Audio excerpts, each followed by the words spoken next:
So thank you very much, Dr. Sachs and Natasha. Wonderful overview and really great insights. I plan to start with one question, but I want to follow up and address a question to both of you.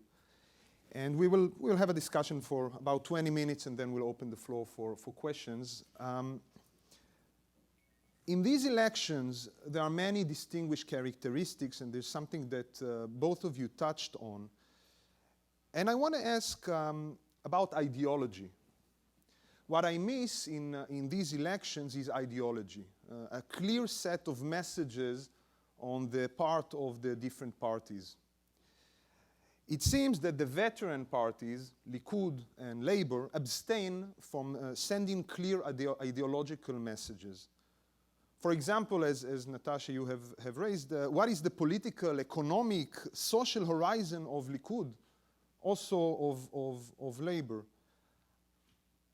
When it comes to the issue with the Palestinians, I want to present an anomaly to you, and maybe you can reflect on that, which is relevant to both Likud and Labor, and under this sphere of the lack of ideology. There was another poll last month commissioned by the S. Daniel Abrams Center for the Middle East Peace regarding Israelis' attitudes towards the conflict.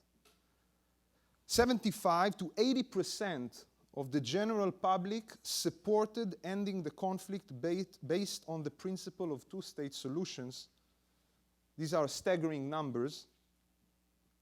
But no large party amplified it in its agenda. So I will continue this question on ideology, but I want to stop now and ask you, why do we face this lack of ideology among the big parties? So you may start, Dr. Sachs, and we can move to Natasha later. You can call me Natan.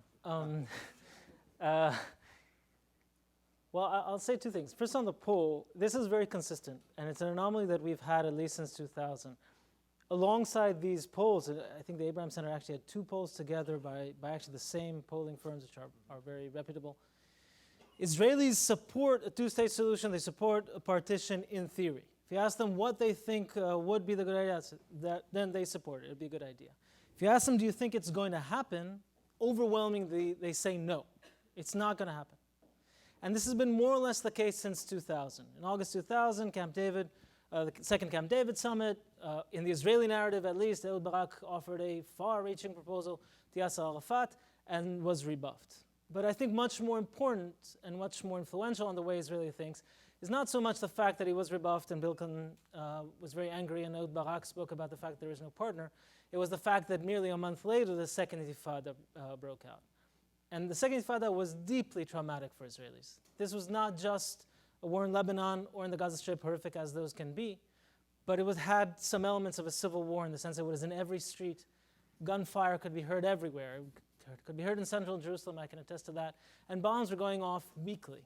So really, very few people who were there in Israel then can forget that, and that trauma had deeply affected the right and left. This is the reason that even Shali Yachimovich, leader of Labor, the party of Yitzhak Rabin, says we are not a leftist party. Labor, the name Labor.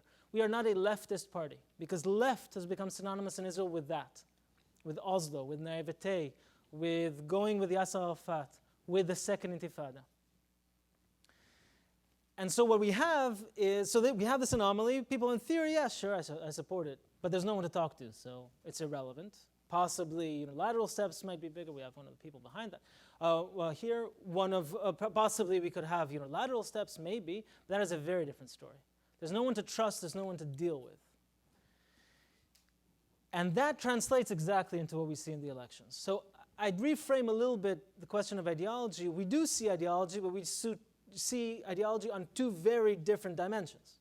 So the salient dimension of Israeli politics, security, we have the Likud presenting not something on the territories. They don't even talk about that.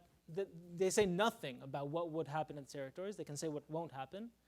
But they talk about Iran, they talk about security, they talk about the threats. I showed Khalid Mashal, but there are others, Nasrallah and Ahmadinejad. These are the threats that Netanyahu needs to stand up against. Labor, on the other hand, is trying to do a sort of Clinton-style idea, we're behind on Oslo, Labor says, so therefore we will triangulate on that. We're going to say we're exactly like Netanyahu. When the Gaza conflict started, Sheli Yachimovich could not say often enough how much he supports the government. And where do we disagree? We disagree with the neoliberal capitalist of Israel, Netanyahu, who was also once finance minister. There is a huge budget deficit coming up. There are going to be deep cuts. There was a huge, this was not Occupy Wall Street. This was much, much bigger than Occupy Wall Street, and much wider, much more supported than Occupy Wall Street. That is labor. They brought in two of the leaders of that. That's what labor is trying to do. So they're trying to completely hide the main question of Israeli politics up until now and adopt a very clear, bold stand on a different dimension. It's successful in rejuvenating labor. It's changed labor. The list is impressive by all accounts. There are a lot of celebrities there, a lot of journalists there, including Sheli Yachimovich herself, by the way. But it's almost silent on other issues. And Tzipi Livni has been capitalizing on this, saying, labor's not saying anything about peace. They've forgotten about peace. Meretz to the left is saying, what is this? This is not labor. They're not saying anything about the most important question. And even some of the old hawks from the Shin Bet, there's now a new movie nominated for an Oscar. Even they, old hawks, are saying this is the fundamental issue, even bigger than Iran. So, in other words, we don't have a debate about what used to be the main ideological question of right-left.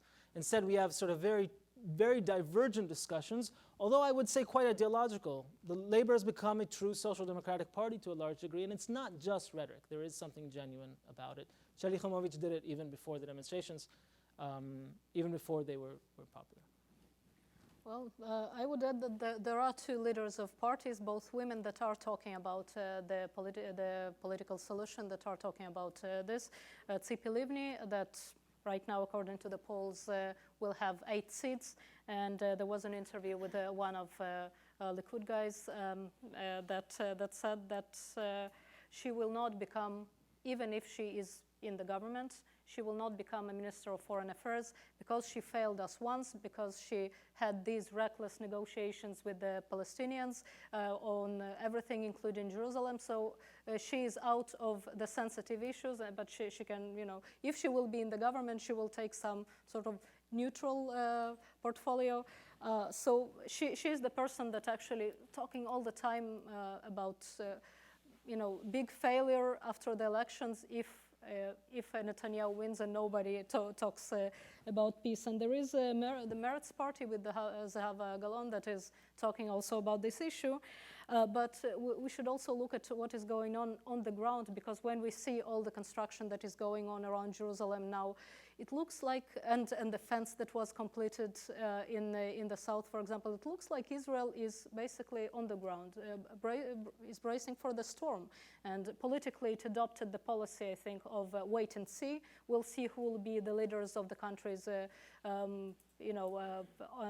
our borders. We'll see if we can deal with them. We'll see who the Palestinians leaders will be, what will happen between Hamas and Fatah. But meanwhile, Israel is solidifying its control over, for example, Jerusalem area and its borders, exactly as Netanyahu promised in the ad we've seen. So on this note of ideology, and maybe I should explain that by ideology, security, we can argue whether security is ideology or not. By ideology, you many times speak about the future of the state, the future of the society, how do Israelis want to look like, and so forth. And there is one term that was that you both touched on, one term that seems to me to fill in this ideological vacuum, and is Judaism. And here we are, the Program for Jewish Civilization, and I'll quote Naftali Bennett, the leader of the Jewish Home, the hawkish religious Zionist party that you referred to him several times, and he said in an interview, our why in the land of Israel is Judaism. Now, I'm not saying that that's his main reason for success, but these statements seem to work, and as we saw, his party is ranked third in the polls. On the other hand, Natasha, you showed us the campaign by Shas, the ultra-Orthodox Sephardic religious party, and we also see there the use of Judaism in this discriminating, not to say racist, televised campaign. And again, Shas tried to portray himself as the guardian of Judaism in face of a society that loses its core identity. So my question to you, when you follow these elections, when you just got returned from Israel, when you speak to your colleagues, do you have the sense that Judaism filled the vacuum of ideology in these elections? To a certain degree, I think certainly there is something very interesting going on the right of Israeli politics, which is for a very long time, the left in Israel always complained about the status quo, saying we have a better alternative. We think we should talk even to the PLO. We should make peace. We should give back land, and then we can have secure borders. We can define what the border is. We can then have peace. And that in Israeli psyche has failed. The right wing, its basic tenet was always opposition to this. We believe in the whole land of Israel. We should never give in. And then once Oslo started in the early 90s, in 93, since then the right wing has basically been defined in opposition to Oslo. The classic complaint towards the right is that, all right, what do you suggest? What is your plan? Where do you want to be in 2030 and 2040? So last week I asked a former official related to the government, so what do you think Netanyahu thinks for 2040, 2050? What is the plan? Where are we going? And his immediate response was, we don't think about 2050. Are you kidding? Syria, Iran, Egypt, the Arab Spring May or Arab whatever can go elsewhere, can come to Jordan. We can't think about 2050. We have to think about 2020, 2015. In other words, where are we going? The basic question of what fills this void, this ideological void, is I think very apparent. And it's part of what Bennett is doing in proposing Judaism as the why, exactly as you said, and even in proposing this plan. He says, he won't say solution because that's a bad word on the right, but he will say it's for stability. We will annex 65% and then there's a bit of magic involved, but that will stabilize things somehow. And yes, the world won't accept it, but so what? They never accepted the annexation of East Jerusalem, they never accepted the annexation of the Golan, but as Ben Gurion said, it doesn't matter what they say, it matters what Jews do. And so there is, I think, a lot of realignment on both sides, including on the right, trying to figure out where we're going, what is actually the message now that we, the right wing, have won, what do we actually stand for? Bennett has an answer. We stand for Jewish values. That is why we need to annex part of the territories. It's not just security. It's because of our right to the land and Judaism and even Messianic ideas. And he, in fact, Bennett himself, exposes just this paradox. He says, Netanyahu constantly tells us we will have to one day make deep concessions. And yet he builds right there. This is the same conundrum that the US says, why are you building in these places that you're saying you're going to go away? You're going to give back. Bennett says that too. He says the answer is we should never give it back. But he's exposing exactly the same dilemma, I guess, of the right wing. One which many people on the right are trying to figure out now and offer new suggestions to. Some of them may be unpleasant to hear in English, but there is, I think, something new happening on the right wing as well, and it's actually quite varied. It's not one message. By the way, talking about not pleasant to hear in English, I think Naftali Bennett is a serious, he's a serious competition to Netanyahu in his with his English, and exactly. So he's very good at it. But I think talking about this crisis of identity, and some of it we see in names of the parties, and even in Netanyahu adding there, with God's help, like we will do this and that, and with God's help. So just to make sure that these quarter of votes that Bennett stole from him in the past few weeks, that he will have at least some claim, some stake there. But I mean, I think there is no clear sense of identity, and if you ask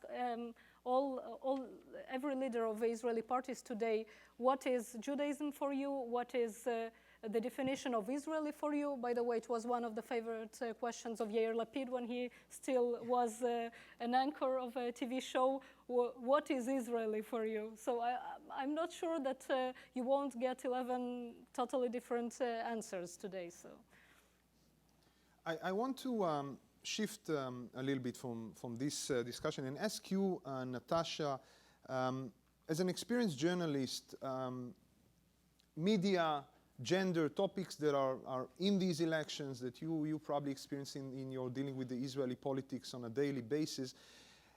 And when it comes to the place of women in Israel's politics, the picture seems a bit confusing.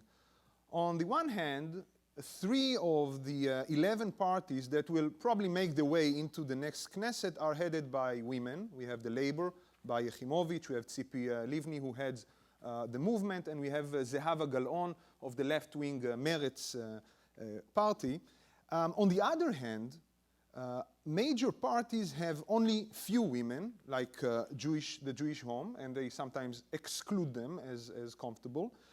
No women at all, unsurprisingly, with the ultra-Orthodox parties, or women mainly due to kind of intra-party arrangements that secure spots for women, such in the case of the Likud Beitenu.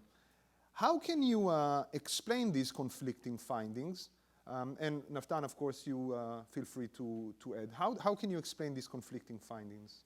Well, first of all, let's just remind some numbers. I even brought them because I think it's sort of amazing, because we have 3 women at the head of pretty much central parties, and you know, I think we didn't move so far because in the first Knesset we had 11 women, and today Israel is on 76th place, you know, in the world in gender representation there, and there were over 200 men in Israeli governments and only 13 women, and not each one of them is considered to be, you know, promoting women's rights. For example, Tzipi Livni, which was, you know, represented in several governments, she is not considered by women, according to the polls in Israel, as someone who is actually promoting women's rights, because I mean, I think the most, we do see movement. I think we will see even more movement now that we have, for example, in the Labour Party, number 5, I think, Merav Michaeli, they're, I think 5, but they're hiding her usually in the ads because she's such a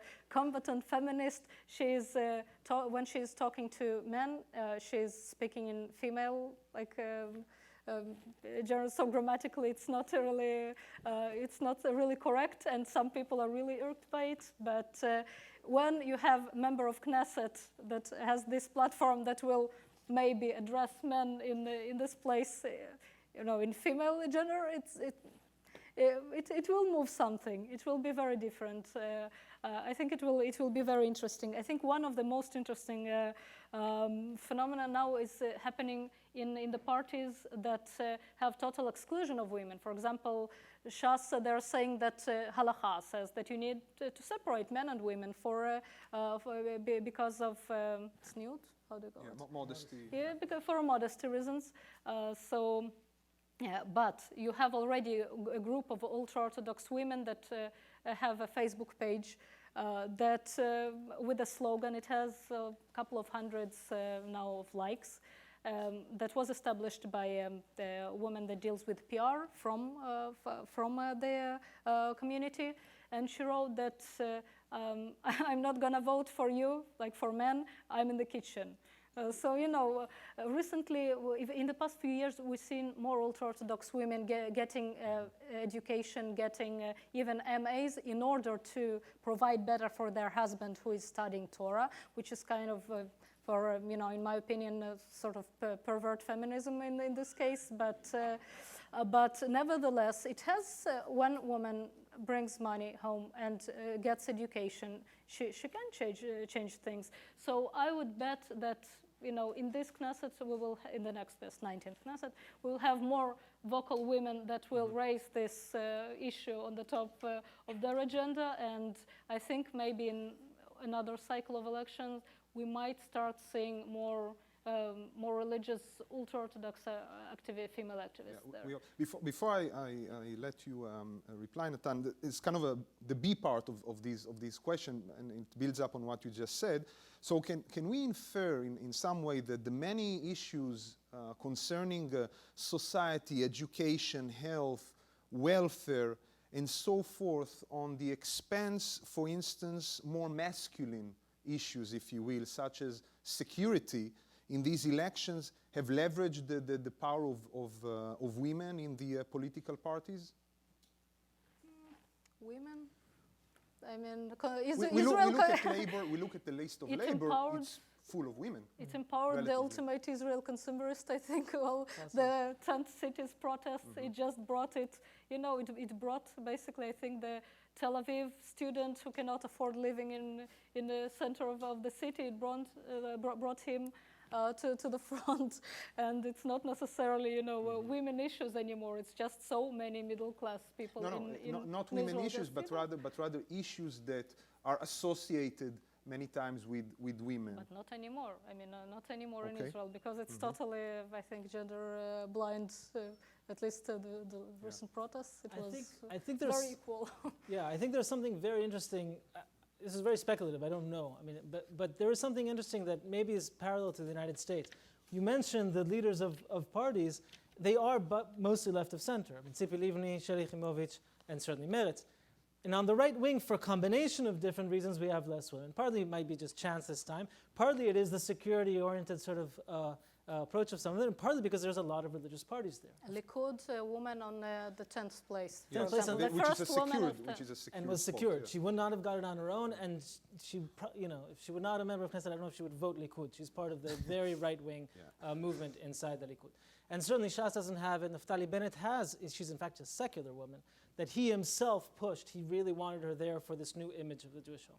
So in a strange way, this is speculation, we may have something that's a bit like the United States, where gender issues may become polarized along political lines, in the sense that the right wing, especially because of the religious element, may have a deficit on gender issues. Whether or not that translates into votes is another question. And I would just add one more thing, that not only in terms of representation in the Knesset, but also, we spoke earlier about hadara. There's a new term in Israeli politics, Israeli society, of exclusion of women from the public space.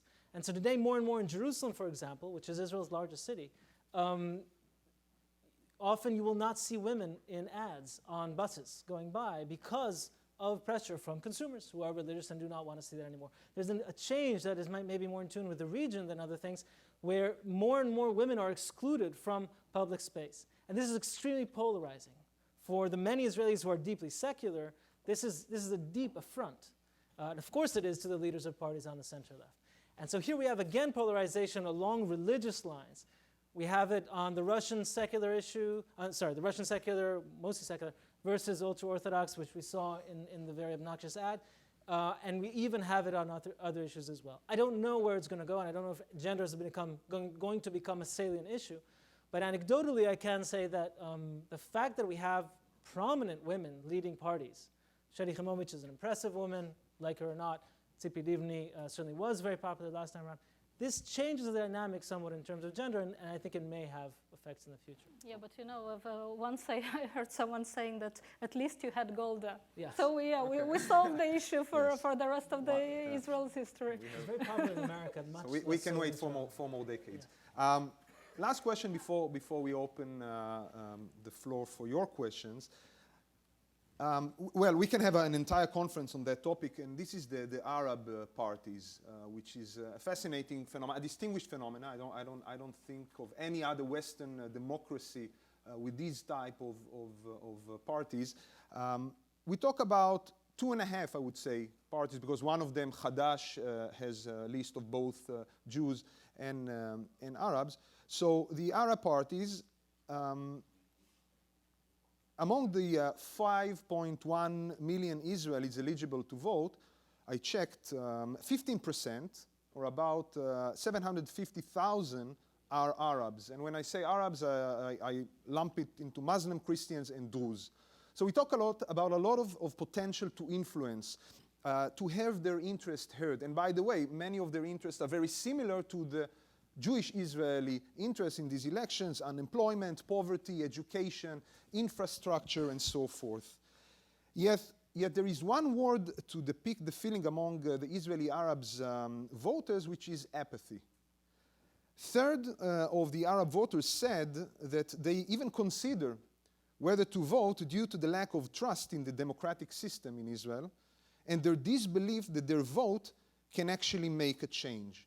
So, A, why? And B, how do the non-Arab parties try to attract these enormous reservoir of voters? So we start with you, Natan. We'll move to Natasha later. Well, it's a lot. As you said, it can be a conference on its own. By and large, I'd say there's an historic issue here. Up until 2000, there was a different dynamic. The Arab, what we call the Arab parties, in the Rabin government in particular, there seemed to be a real change. Rabin himself managed to capture some trust from the Arab population with considerable investment in what is an underrepresented and mostly not included part of society. Now, of course, there's the whole conflict issue, which is conflated with many other issues and makes it very complicated. But in October of 2000, as the Second Intifada was starting, there were dramatic events also inside Israel among Palestinian Israelis, and 11, I believe, were killed. And this became a very polarizing moment between Jews and Arabs. And not in the business of assigning blame, but there's really blame to be shared all around. The Arab leadership of Israeli parties inside Israel adopted a very nationalist, some of them, a very nationalist tone, which antagonized the Israeli society. And some Israeli leaders, Avigdor Lieberman prominent among them, have used targeting the minority in what for Jews should be a very, very troubling way. There is never anything, I don't mean to imply by that there is anything overtly racist. There is not actually in the way Lieberman speaks of it, but there is a recklessness which many other people on the right and the Likud do not use. And so we have these both sides using this polarization and in fact enjoying it. I showed the picture earlier of that, the Netanya meeting. The people who were having a good time were both Balad, which is probably the most nationalist of the Arab parties, and the extreme right in Israel. The leaders on both sides gain politically from this while the population suffers. Some of the Arab parties, like Hadash, is completely different from Balad. Hadash is not really Jewish Arab, it's really Arab-based. There is always one Jew, but they don't even get a full seat of Jewish votes. But they are very leftist, secular. They used to be the Communist Party, very officially. They're now called the Socialist Party. And then we have a more general party in the middle. The situation is not good. It is slightly less polarized than it was after 2000, and some of the rhetoric has died down to a certain degree. And also some of the leaders are now refrain from the same kind of rhetoric which uses this polarization. But if in 2000 we had what the Arabs themselves called the upright generation, the generation that, unlike their fathers, stood up to the oppressive regime, etc., today we mostly have an apathetic generation, and a generation, from what I hear anecdotally, that perhaps is also disenamored with this kind of idea and feels like that Israeli Arabs or Arab Israelis should really be working for their interests much more than simply talking about the occupation in the West Bank and the Gaza Strip. So it's very much in flux. Right now there's apathy, and it's unfortunately, I think, a segment of the population that is useful politically, not as a reservoir of votes, but rather as the other, the foil, for Lieberman in particular, who usually doesn't do anything about it during the term, but when election comes around, remembers that really we should stand up to these Arabs. Thank you, and I would also add that there is also a big crisis of trust between the Arab population of Israel and their Arab leaders. They don't perceive their leaders in these parties as representing their interests, but rather their own interests in order to secure a seat in the next parliament, something I've read and heard many times. Natasha, your comments on that, the Israeli President Shimon Peres warned recently that if there will be no movement in a peace process, the terror will come back.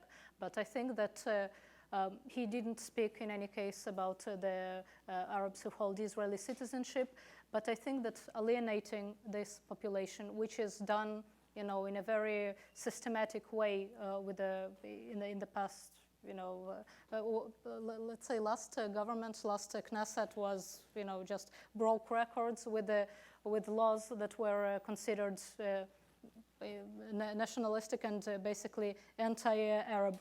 And the dangers of alienating this population are dire, because we could see the case, for example, of Hanin Zouabi. She was the first Arab woman to be elected from the Arab Party, and in a very short time, basically, that she spent in Knesset, she seemed to antagonize the Israeli population. Even women, that over 70% of them supported her exclusion, her banning her from running in in 19th Knesset. Then the Supreme Court overturned this decision when she was actually banned. So, but still, I mean, she participated, for example, in the flotilla to Gaza in 2010. It was right. And she attacked, she criticized severely the IDF as pirate, raid, etc., etc. So you see, she's the representative of a party that is in Knesset, and she represents a valid view of Arab citizens of Israel. And I think that if there can be a generation apathetic, but the same part of this generation that will feel marginalized and pushed, to the corner, it can just, burst, and it can explode in Israel's face, as they say. Okay. So thank you, both of you, very much for all these great insights. And